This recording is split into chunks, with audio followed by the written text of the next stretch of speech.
यात पुढच्या मोठ्या बातमीकडे बारामतीमध्ये रोहित पवार आणि युगेंद्र पवार यांचे फलक लावण्यात आलेले आहेत। रोहित पवार यांच्या फलकावर वादा तोच पण दादा नवा असा मजकूर लिहिलेला आहे, तर अजितदादांना डिवचण्यात आलेला आहे। तर युगेंद्र पवार यांच्या फलकावर सुद्धा ना नरेंद्र ना देवेंद्र, आता फक्त युगेंद्र असा मजकूर लिहिण्यात आलाय। दरम्यान याचा आढावा घेतलेला आमचे प्रतिनिधी मंगेश कचरे यांनी।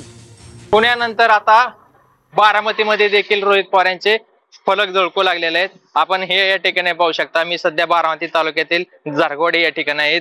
जारगवाडीमध्ये रोहित पवार यांच्या बरोबर युगेंद्र पवार यांचे देखील फलक लावण्यात आलेले आहेत। रोहित पवार यांच्या फलकावर वादा तोच मात्र दादा नवीन अशा आशयाचे फलक 2 दिवसापूर्वी पुण्यामध्ये लावण्यात आले होते। त्यानंतर आज हे फलक बारामतीत देखील झळकू लागलेले आहेत।